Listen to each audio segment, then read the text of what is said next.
We're holding this protest here tonight as part of a global request from the Palestinian people to highlight the intensifying of ethnic cleansing and demolition and displacement of people in Sheikh Jarrah, East Jerusalem, in Silwan, and Beta, in Hebron, and now, most worryingly, in the Al Nakab, where the Bedouin population of Palestinians live. This has been going on without any intervention whatsoever from countries around the world. The Irish government has been shamefully silent. They had, or maybe still have, a UN Security Council seat, but they have not been using their influence within that or the EU.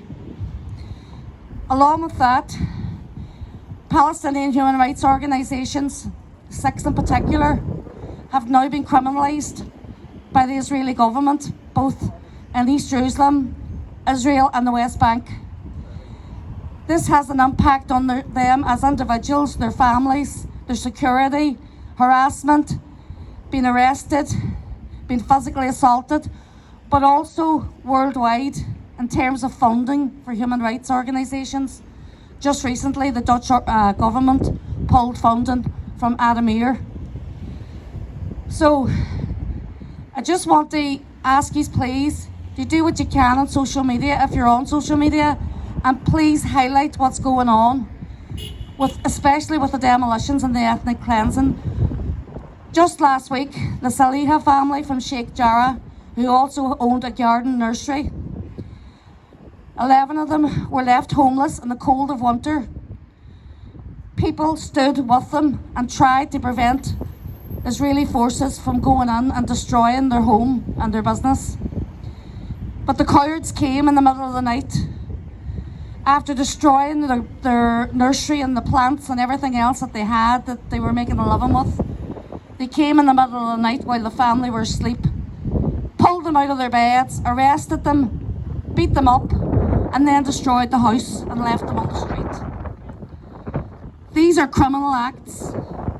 These should be brought before the International Criminal Court.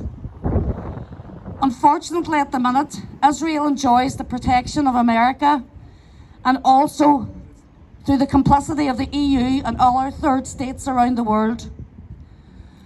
I'd just like to ask, Sean Harkin's going to say a few words here from People Before Profit. And just if anyone else would like to come up and speak as individuals or representatives of parties or community organisations, you're more than welcome. Thank you. Well said, Catherine, and thank you to Catherine for organising this action today.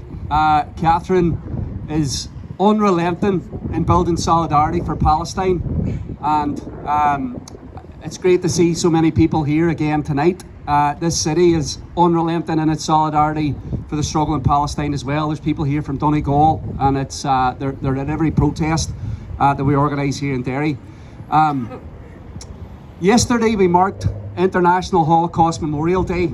We marked it with a minute's silence in Derry and right across the world, and we'll never forget the dark days in Europe where Nazi regimes slaughtered 6 million Jews and millions of others because the Nazis didn't consider them to be full human beings.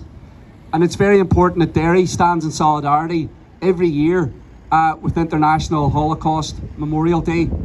This weekend, we are marking the 50th anniversary of a tragedy that happened right here in our streets in this very area, Bloody Sunday.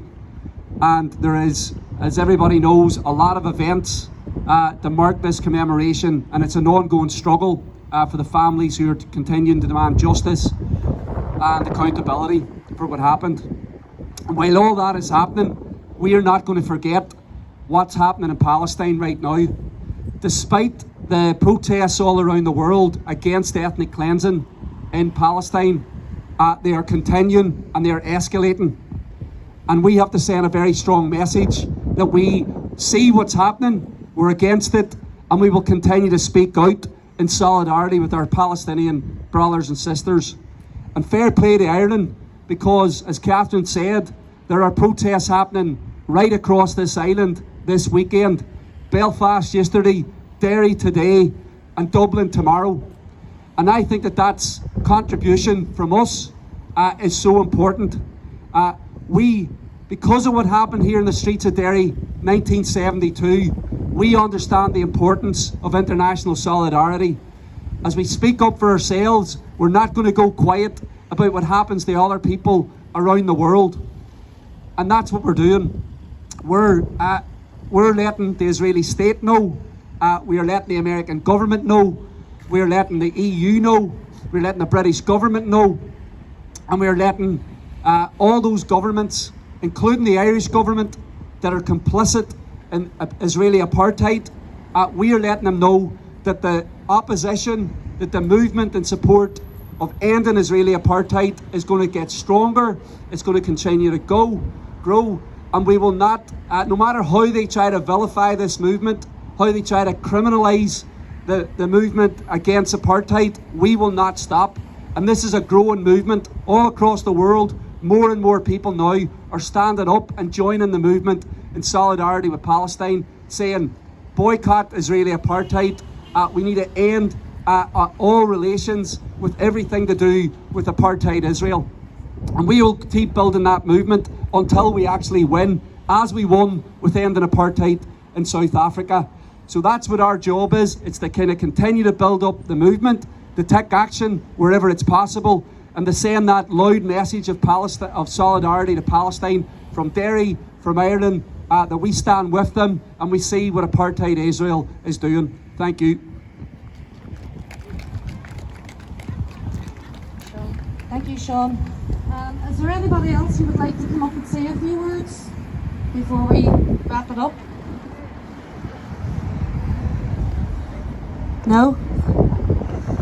Well, tomorrow Derry IPSC will have a stall at the Radical Book Fair in Pilots Row Centre, and so we'll have plenty of goodies there, merchandise to buy and raise some money.